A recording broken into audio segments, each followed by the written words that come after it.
Bismillahirrahmanirrahim. Assalamualaikum warahmatullahi wabarakatuh. Allahu Akbar, Allahu Akbar, Allahu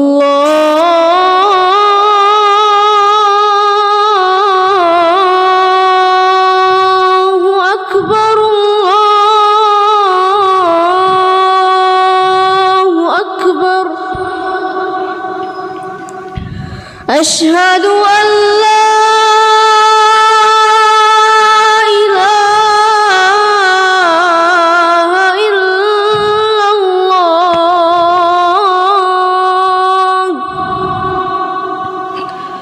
Asyhadu an la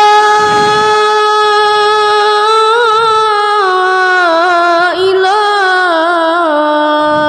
illallah.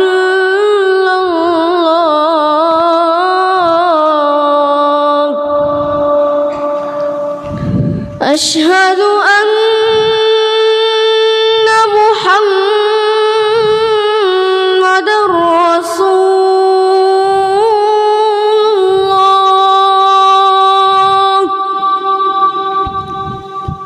Asyhadu anna Muhammadar Rasulullah.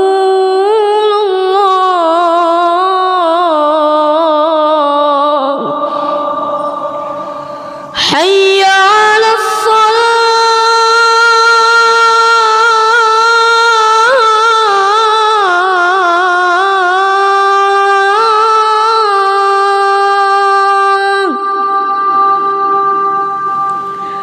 Hayya 'alas salah.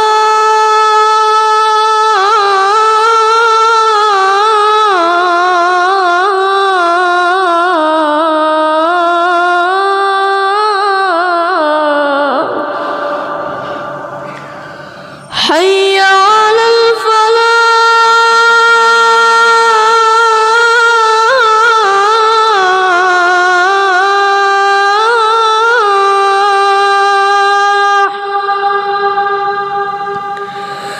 Hayya 'alal falah.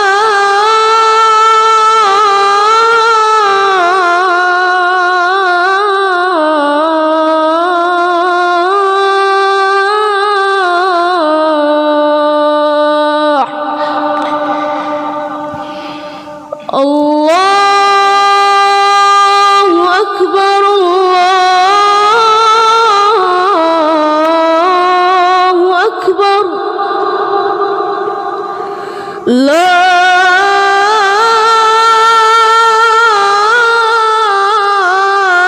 ilaha illallah.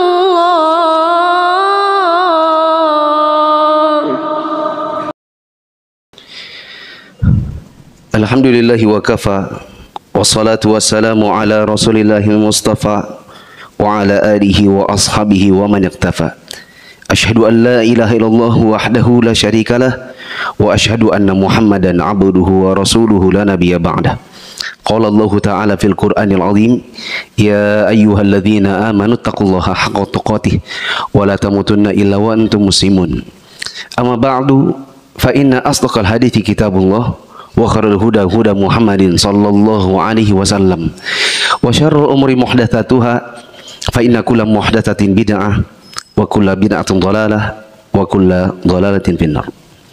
Hadirin jamaah salat Jumat yang Allah muliakan, kami awali khutbah pada hari ini dengan menyampaikan nasihat ketakwaan bagi diri kami pribadi dan bagi jamaah sekalian.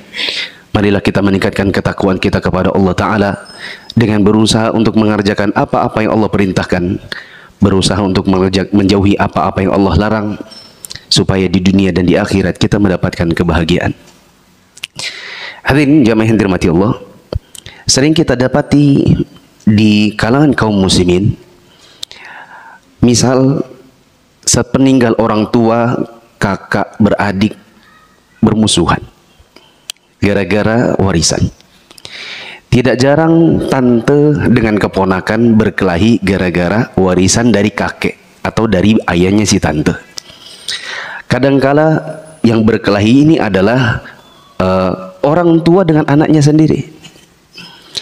Jamaah yang dirahmati Allah, pada kesempatan khutbah Jumat hari ini kami ingin membahas satu fenomena yang mungkin butuh untuk dipahami oleh kaum muslimin. Kaidah-kaidah yang berkenaan dengan bagaimana apabila seseorang meninggal atau seseorang ditinggalkan oleh seseorang yang lain dari kalangan keluarganya, bagaimana mereka mencermati tentang haknya, ini punya siapa, siapa dapat berapa, dan seterusnya. Jemaah yang dirahmati Allah, beberapa hal yang perlu kita ketahui dan kita jadikan kaidah. Pertama, harta suami dengan harta istri itu seharusnya tidak dicampur. Kebanyakan kaum muslimin, harta suami dan harta istri itu jadi satu rekening. Kadang-kadang dilakukan caranya apabila seorang suami menerima gaji, maka gaji ini langsung dikasih ke istrinya semuanya. Yang seharusnya dilakukan adalah uang suami dengan istri itu dipisah. Lalu ditentukan kaidahnya, uang istri 100% punya istri. Sedangkan uang suami itu juga uang suami, bukan punya istri. Tetapi di dalam uang suami ada haknya istri dan juga anak-anaknya. Jamaah yang dirahmati Allah, bila ini dipegang, nanti akan mudah apabila misal terjadi perceraian.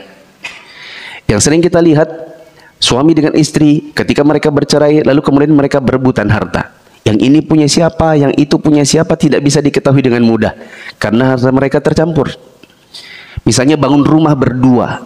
Oke, yang tadinya berencana untuk mati berdua, selamanya berdua, ya berkeluarga, nanti mati sama-sama. Ternyata tidak semudah itu. Allah takdirkan yang lain, mereka berpisah di tengah jalan.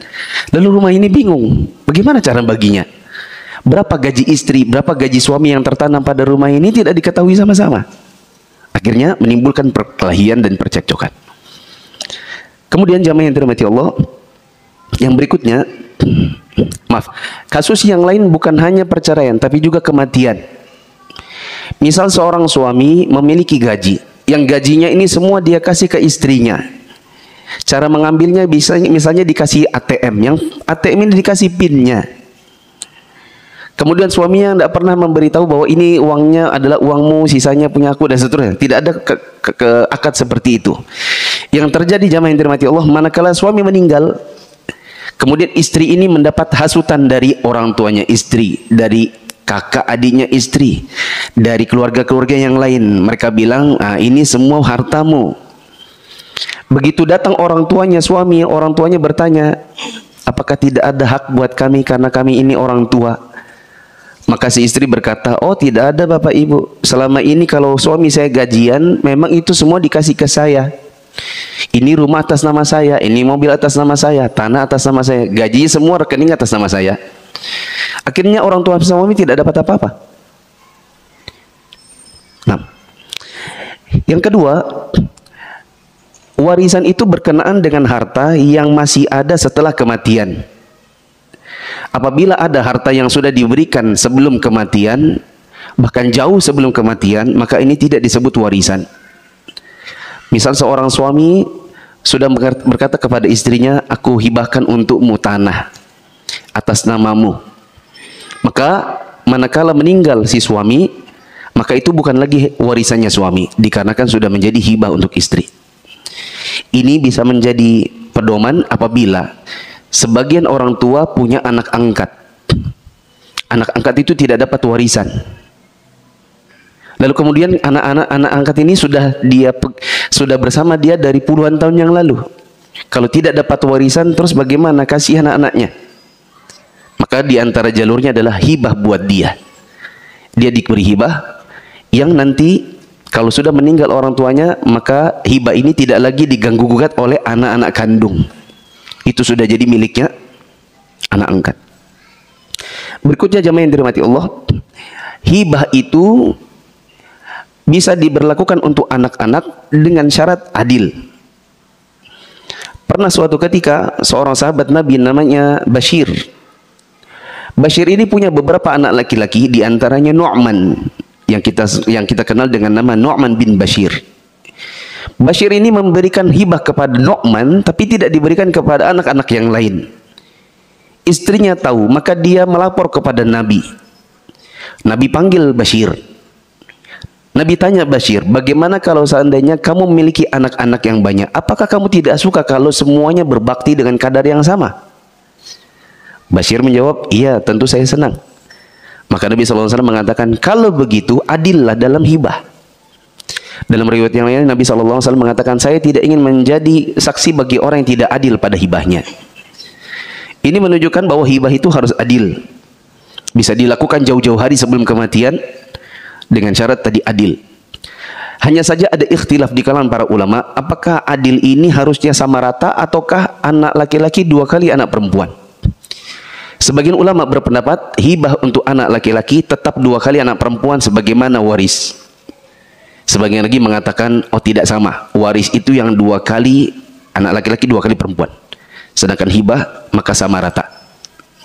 Lepas dari itu, manakala orang tua sudah memberikan hibah untuk masing-masing anaknya, yang satu dapat rumah di Anu, yang satu lagi dapat tanah yang harganya senilai rumah yang dikasih kepada anak yang pertama, yang satu lagi dapat kendaraan, yang kendaraan ini mungkin juga lebih mahal atau bahkan setara dengan rumah atau tanah, maka ini sudah tidak perlu diperhitungkan lagi manakala terjadi kematian karena sudah dihibahkan. Berikutnya jemaah yang dirahmati Allah, kita harus ketahui bahwa dalam pembagian warisan Allah yang menentukan. Di antara ketentuan Allah, lidzakari mithlu hadzil unthayain. Anak laki-laki itu 2 kalinya anak perempuan. Oleh karenanya tidak diperkenankan apabila kita membagi warisan sesuai dengan kemauan kita. Per-pernya itu sudah ditentukan oleh Allah Ta'ala. Siapa dapat 1/3, siapa dapat 2/3. Apabila meninggal ini meninggalkan, apabila si fulan meninggalkan ini, itu per-pernya itu tidak boleh semau kita. Karena sudah ada ketentuannya dalam Al-Quran. Dan para ulama sudah menuliskan buku-buku tentang warisan, kita tinggal nyontek saja, tidak boleh semaunya kita. Berikutnya jamaah yang dirahmati Allah, tidak diperbolehkan untuk memaksakan pembagian warisan di luar dari ketentuan Allah Ta'ala. Apabila kita memaksakan pembagian ini harus sesuai dengan yang kita mau, bukannya Allah mau, maka kita ini sedang menantang Allah.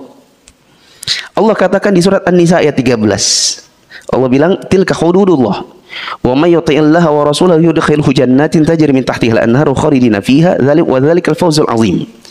Siapa yang mentaati ketentuan Allah dalam pembagian warisan, maka Allah akan masukkan dia ke dalam surga yang mengalir di dalamnya sungai-sungai.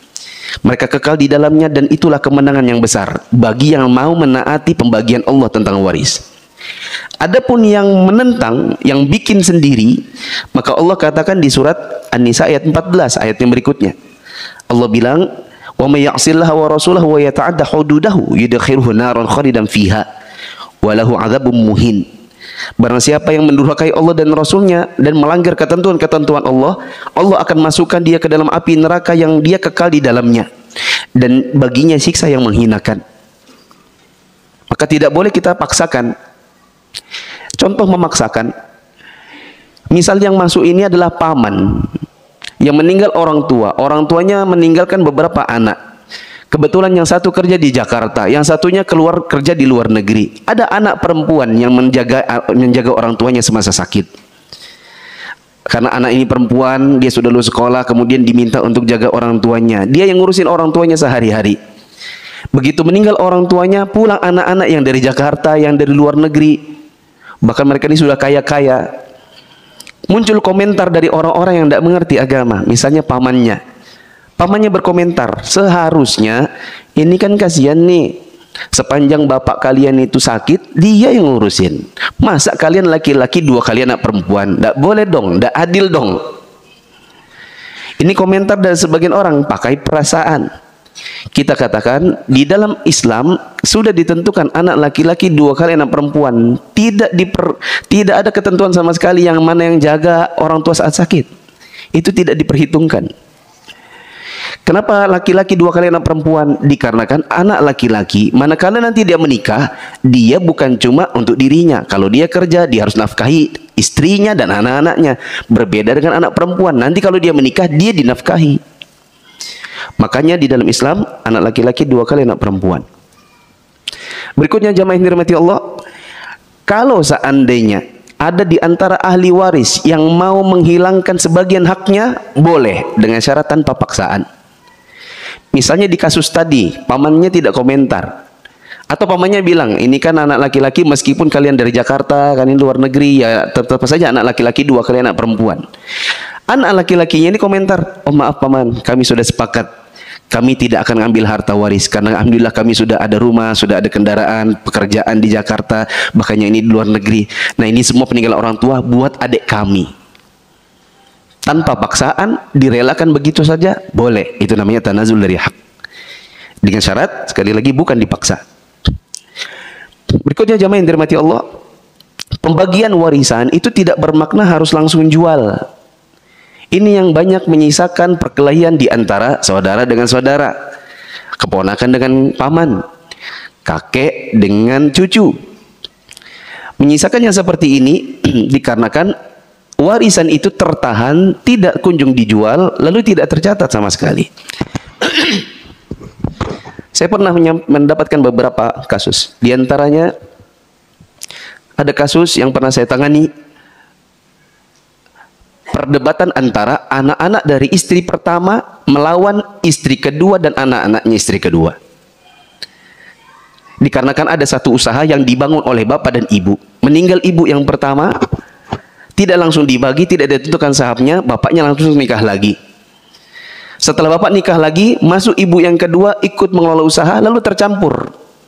Sebenarnya ini punya siapa? Usaha ini buat anak dari istri pertama berapa? Untuk istri kedua berapa? Saya dapati ada kasus, semua anaknya perempuan. Bahkan yang perempuan ini masing-masing sudah punya anak dan anaknya punya anak lagi, berarti sudah cucu. Mereka masing-masing punya orang tua, yang orang tuanya meninggalkan rumah, tanah dan sebidang, dan intinya aset. Anak-anak yang satu bilang harusnya dijual, yang satu bilang jangan dijual karena ini peninggalan orang tua. Ketika mereka konsultasi, saya bilang ini kakak-kakak ini saja, ibu-ibu semuanya sudah punya cucu lagi. Nanti kalau ini meninggal, ini meninggal, ini meninggal, tidak akan pernah diketahui sampai generasi cucu sebenarnya ini punya siapa, rumah ini nanti hartanya siapa. Dikarenakan misal satu meninggal, maka harta warisan buat yang meninggal ini nanti turun ke anaknya. Harusnya dicatat dulu. Sehingga jamaah yang dirahmati Allah, kembali ke kaidah ini, membagi warisan tidak bermakna dijual dulu. Yang terpenting adalah rapat bareng ditentukan siapa yang punya hak waris dan berapa. Terlepas nanti setelah bertahun-tahun baru laku, yang penting sudah ada catatannya. Karena nanti catatannya ini juga berdampak pada generasi yang berikutnya apabila belum kunjung terjual hartanya. Ya. Kemudian jamaah yang dirahmati Allah, yang namanya orang meninggal itu hartanya ada 4 fase. Ketika seseorang meninggal, hartanya itu ada 4 fase. Fase pertama masih punyanya. Fase seseorang meninggal itu harta yang dia tinggalkan masih punyanya. Kita dapati ada sebagian orang ketika dia meninggal, mayatnya bahkan masih di rumah, anaknya, istrinya, sepupunya sudah masuk ke rumahnya, masing-masing cari BPKB, cari surat tanah, yang satu cari cincin, yang satu cari jam, semua sudah berebutan. Itu maling namanya. Itu masih punyanya si mayit, belum punyanya ahli waris. Kapan berpindah ke fase yang kedua, punyanya ahli waris? Jawabannya tunggu dibayarkan 3 atau 4. Pertama, pembiayaan dari penyelenggaraan jenazahnya. Kalau sudah dibayarkan, bayarkan dulu hutangnya. Kalau ternyata habis dengan hutangnya, maka sudah tidak ada warisan. Yang ketiga, dibayarkan dulu wasiatnya. Apabila wasiatnya 1/3 atau kurang. Bila lebih dari 1/3, yang ditunaikan hanya boleh 1/3. Sudah selesai wasiatnya, baru kemudian bila masih banyak, dibadalkan hajinya. Apabila dia punya harta yang banyak di masa-masa hidupnya dan dia belum tunaikan hajinya. Dicarikan orang, misalnya di Saudi, dicarikan mahasiswa yang bisa gantikan badal hajinya. Berapa badalnya? 30 juta misalnya. Kirim ke sana. Sudah bayar pembayaran jenazah, utang, wasiat, badal haji, baru itu turun ke fase yang kedua, yaitu punya ahli waris secara bareng-bareng. Itu pun belum, masih bareng-bareng. Baru nanti turun ke fase yang ketiga, yaitu punya ahli waris secara individu apabila sudah dilakukan yang namanya rapat keluarga. Kalau bisa didampingi dengan orang yang mengerti bagaimana cara pembagiannya. Undang satu ustadz, undang keluarga, kemudian tentukan siapa saja ahli waris. Karena bisa jadi ada orang yang bukan ahli waris masuk-masuk di situ. Ada orang yang harusnya ahli waris malah tidak masuk di situ. Saya dapatkan ada dua kasusnya. Yang kasus yang tadi saya bilang, ibu-ibu yang sudah punya cucu-cucu. Ketika kita akhirnya bikin akta keterangannya siapa ahli warisnya, baru teringat bahwa mama punya saudara kandung di Malaysia. Sementara waktu mama hidup, waktu mama meninggal sudah tidak ada suami, tidak punya anak laki-laki, tidak punya saudara laki-laki. Tidak ada anak laki-laki karena anaknya perempuan semua. Saya bilang kalau begitu ahli warisnya ini kakak-kakak perempuan ditambah tante yang di Malaysia. Tidak boleh dia dihilangkan kecuali ketika ditelepon lalu dia bilang aku ndak usah lah. Itu beda ceritanya. Saya pernah menyelesaikan satu kasus. Semuanya yang meninggal seorang perempuan. Dia punya saudari-saudari yang banyak. Dia punya saudara laki-laki tapi meninggal duluan. Tapi saudara laki-laki ini punya anak laki-laki lagi. Ketika kita tentukan, oh yang ahli waris adalah yang ibu-ibu ini. Oh tunggu dulu. Bukankah kakak laki-laki dari yang meninggal ini punya anak laki-laki? Iya punya. Kalau begitu, ahli warisnya kakak laki-laki ini, maaf, berarti ada ahli waris yang lain, yaitu anak laki-laki dari saudara laki-laki. Dikarenakan yang meninggal tidak punya suami, tidak punya anak, tidak punya saudara kandung, tidak punya saudara sebapak, tidak punya cucu. Kadang-kadang ada ahli waris yang tidak terfikirkan, atau ada yang bukan ahli waris minta-minta. Maka disitulah dibutuhkan seorang yang mengerti ilmu waris untuk menjadi pendamping di antara mereka. Ini fase yang ketiga. Barulah pindah ke fase yang keempat, di mana mereka sudah memiliki hartanya masing-masing manakala sudah dijual. Yaitu manakala sudah ditentukan, kamu dapat sepertiga, kamu dapat seperdelapan, kamu dapat sekian, kamu dapat sekian. Sudah ada aktanya. Lalu kemudian dilakukan penjualan. Setelah penjualan terjadi, diterima uangnya, baru dibagi sesuai dengan akta yang dulu disepakati. Aqulu qouli hadza wa astaghfirullah li wa lakum wa li sa'iril mu'minin innahu huwal ghafurur rahim.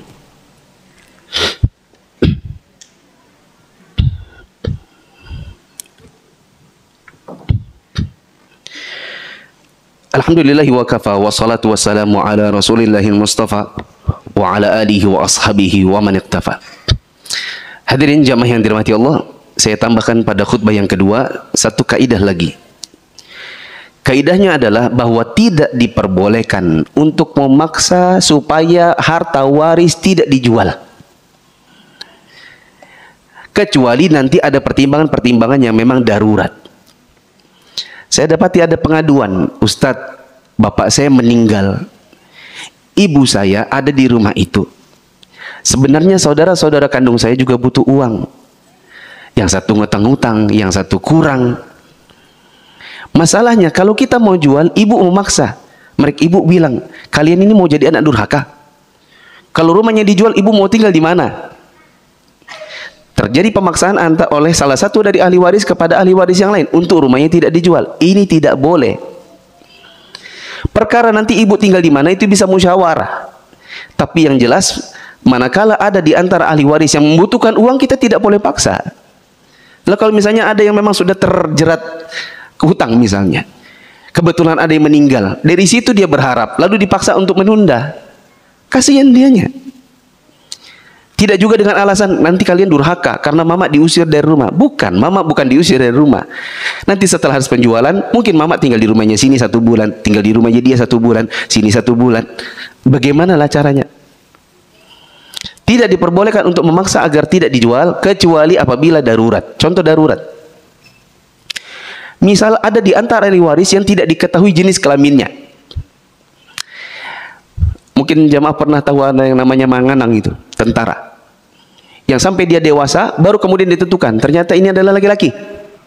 Setelah bertahun-tahun sampai usia sekian, orang mengira dia perempuan. Tetapi memang ada dua jenis kelamin. Karena memang Allah takdirkan demikian, jenis kelaminnya ada dua. Dia punya dua alat kelamin.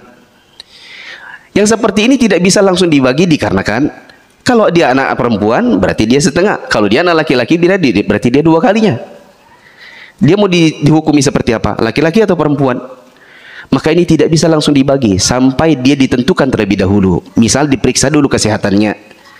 Setelah diperiksa kesehatannya, dokter merekomendasikan, oh ini laki-laki seperti manganang itu. Baru kemudian ditentukan kewarganegaranya. Baru kemudian dihukumi sebagai laki-laki. Karena kalau terburu-buru dihukumi perempuan, ternyata dia laki-laki, maka ada haknya dia dimakan oleh ahli waris yang lainnya. Contoh darurat yang lain adalah ahli waris ini ada yang tidak diketahui rimbanya. Misalnya meninggal orang tua, salah satu dari anaknya perempuan jadi TKW di Arab Saudi. Waktu bulan pertama, bulan kedua masih ada teleponnya, masih ada gajinya dia kirim. Sudah mulai masuk bulan ketiga, sudah tidak bisa ditelepon. Masuk bulan keempat, betul-betul dia tidak diketahui ada di mana. Nah, harta warisan tidak bisa langsung dibagi sampai diketahui terlebih dahulu dia masih hidup atau tidak. Karena kalau dia masih hidup berarti dia punya hak.